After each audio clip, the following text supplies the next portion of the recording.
Bismillahirrahmanirrahim.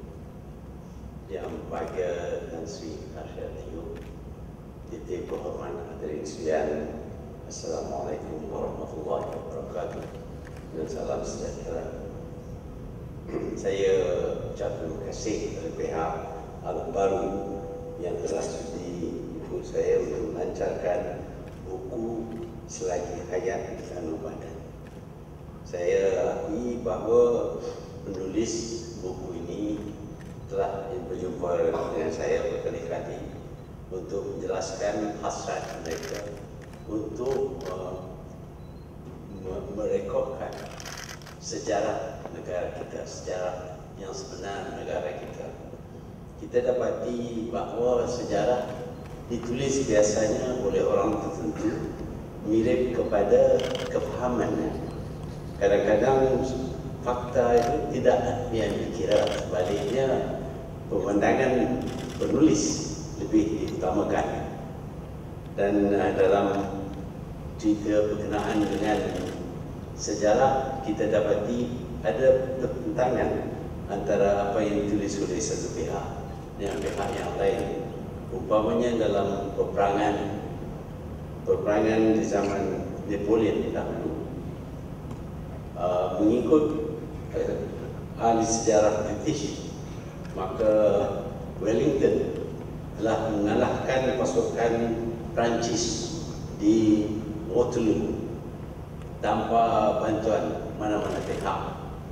Mereka merekodkan bahawa sebenarnya pasukan Jerman yang datang untuk membantu mereka datang terlalu lambat. Mereka datang selepas Wellington menewaskan tentera Perancis, tentera Napoleon. Sebaliknya, kalau kita baca pula sejarah mengikut pandangan ahli sejarah Jerman, maka kedatangan Blücher yang mengetuai pasukan tentera Jerman yang menyebabkan Wellington dapat mengalahkan tentera Perancis. Jelas sekali bahawa untuk peristiwa yang sama terdapat catatan dan juga pemandangan yang berbeza mengikut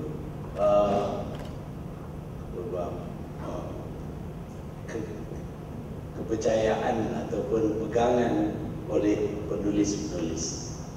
Sebab itu kita harus berusaha untuk menentukan bahawa sejarah negara kita ditulis dengan baik, dibuat rekod melalui fakta-fakta yang benar.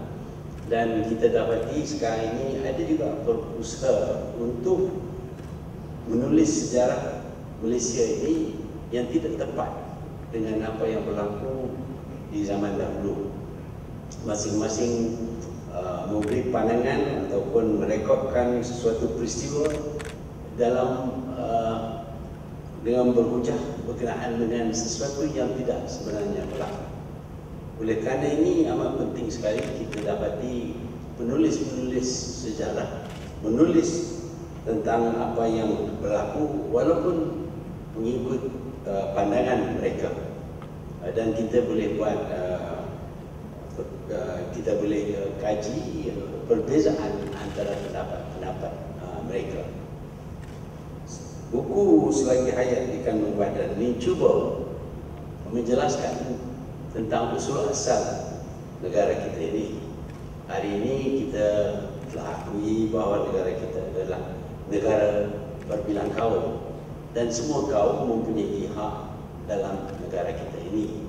Tetapi fakta sejarah tidak boleh diubah kerana usul asal Semenanjung Tanah Melayu ini ialah dianya merupakan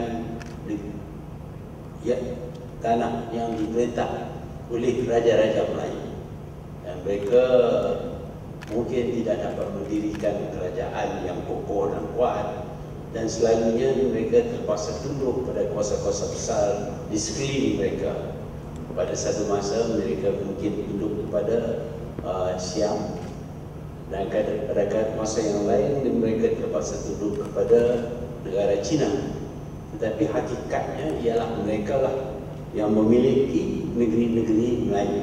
Sebab itu negeri Semenanjung ini dikenali dalam sejarah sebagai Semenanjung Tanah Melayu. Walaupun terdapat orang Melayu di tempat-tempat yang lain, tapi di sinilah orang Melayu memerintah dan mendapat mereka menjadi penduduk majoriti di negara ini. Ini adalah fakta sejarah. Kita dapati bahawa sekarang ini untuk menyebut fakta sejarah ini akan mendedahkan kita kepada tuduhan kita resis. Orang Melayu yang bercakap berkenaan dengan kemelayuannya, berkenaan dengan sejarahnya, juga dikenali sebagai resis. Sebenarnya mereka merekodkan apa yang sebenar berlaku. Sebelum ada kaum-kaum lain, memang pun negeri-negeri Melayu ini adalah milik dan diduduki oleh orang-orang Melayu. Mereka berjaya mendirikan kerajaan-kerajaan dan kerajaan-kerajaan ini diiktiraf oleh semua bangsa. Apabila bangsa-bangsa barat datang ke timur, mereka menempuh negeri-negeri Melayu dan tanah Melayu. Negeri Melayu yang pertama yang dikesan oleh mereka ialah Melaka. Dan Melaka pada masa itu adalah sebuah negeri Melayu yang agak besar empire-nya. Dia menakluk sebahagian bukan saja daripada Semenanjung ini, tetapi juga sebahagian daripada Pulau Sumatera.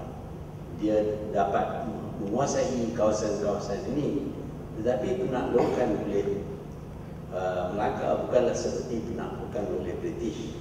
British apabila mereka menakluk, mereka mendirikan kerajaan yang diketuai oleh mereka. Di dalam empire Melayu tidak ada orang Melaka yang dihantar untuk mentadbir wilayah-wilayah yang dikatakan sebahagian daripada empire Melaka. Tetapi wilayah-wilayah ini mengiktiraf Melaka sebagai negara yang menguasai mereka. Jadi kita selalunya menggunakan tafsiran yang dibuat oleh orang Barat berkenaan dengan apa dianya sebuah empire. Sebaliknya tafsiran kita berbeza. Bahkan tafsiran di timur ini juga berbeza. Kita dapati walaupun terdapat beberapa pemimpin-pemimpin Asia yang bertenaga dan mampu menguasai kawasan-kawasan yang luas di Asia Tengah umpamanya.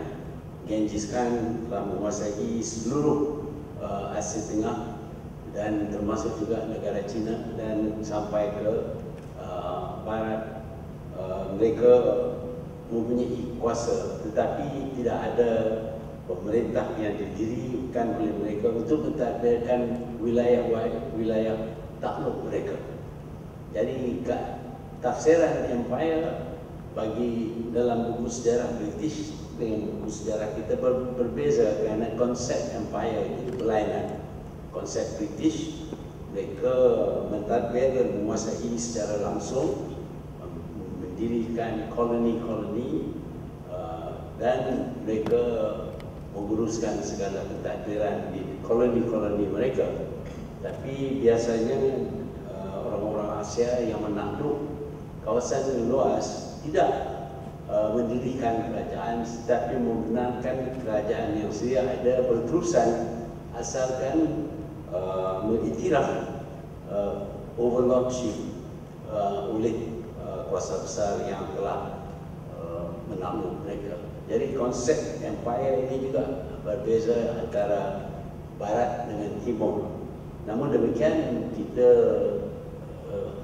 harus akui bahawa terdapat empire-empire di sebelah Nusantara ini. Kita dapati ada empire Sriwijaya, Majapahit dan juga Melaka. Tetapi mereka tidaklah ditadbir ataupun mentadbirkan wilayah mereka seperti British. Ini adalah kenyataan perkara yang benar dan harus dicatat dalam sejarah buku supaya kita tahu usul asal kita. Kata seorang ahli falsafah American George Santayana, mereka yang lupa akan bersejarah akan didera dengan mengulangi segala kesilapan mereka berkali-kali.